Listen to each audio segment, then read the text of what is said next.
Le Sénégal a franchi un cap historique dans la modernisation de son élevage. Le 12 janvier 2026, 1050 bovins exotiques ont été réceptionnés dans la région de Thiès grâce à un investissement public de 1,45 milliard de francs CFA.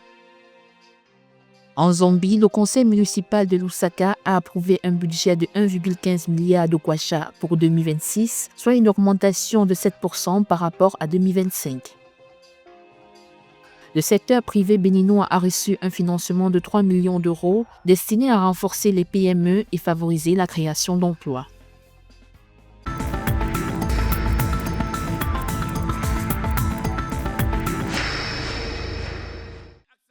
Le secteur de l'élevage sénégalais a franchi une nouvelle étape de sa modernisation avec la réception le 12 janvier 2026 à Thiès de 1050 bovins exotiques à haut potentiel génétique. Cette initiative s'inscrit dans un vaste programme de l'État visant à atteindre 150 000 bovins exotiques d'ici 2029 afin de réduire la dépendance du pays aux importations de produits laitiers et de viande. On est parti de 300 bêtes à 1050 bovins de race à haut potentiel génétique en viande et en lait répartis ainsi. 400 taurillons Gouzerat, 350 génisses gestantes Gouzera, 3 génisses gestantes Girlando, au total 1050 têtes de bétail. Donc nous disons un grand merci à son Excellence le Président de la République, au Premier ministre. Pour soutenir cette initiative, l'État sénégalais a mobilisé des ressources financières conséquentes. Une subvention couvrant 50% du coût par tête a été accordée aux éleveurs bénéficiaires pour un montant global estimé à 1,45 milliard de francs CFA inscrit au budget 2025 du ministère de l'Agriculture. Cette enveloppe représente une augmentation de 114% par rapport à 2023, année durant laquelle 300 taurillons avaient été importés.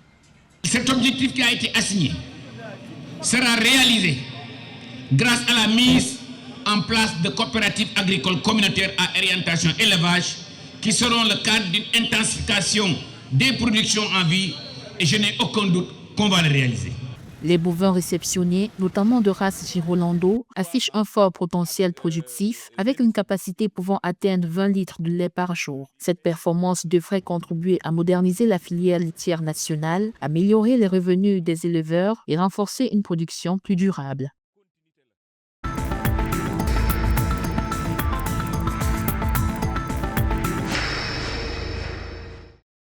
Le conseil municipal de Lusaka en Zambie a approuvé un budget de 1,15 milliard de kwacha pour 2026, soit une augmentation de 7% par rapport à 2025. Cette hausse reflète l'ambition du conseil d'étendre les initiatives civiques, notamment via une augmentation du fonds de développement des circonscriptions à 280,23 millions de kwacha et la mise en œuvre du rôle d'évaluation principal 2024. Le Conseil prévoit également de collecter 406,62 millions de kwacha de recettes locales.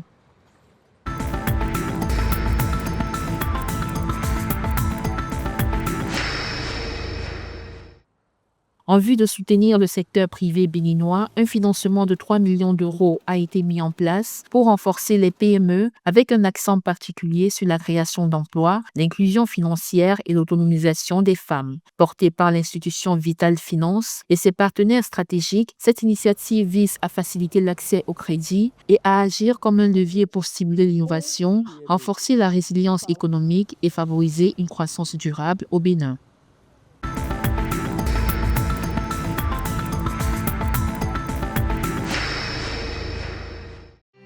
La Société nationale de raffinage du Cameroun a officiellement fixé le cours de la remise en état de sa raffinerie. Le conseil d'administration a adopté un budget de 291,9 milliards de francs CFA pour le plan d'accélération des mesures de réhabilitation et de reconstruction sur 24 mois, dont l'objectif est de relancer les activités de raffinage. Ce montant est légèrement inférieur aux 300 milliards de francs CFA annoncés un mois plus tôt par le Premier ministre Joseph John Gouté.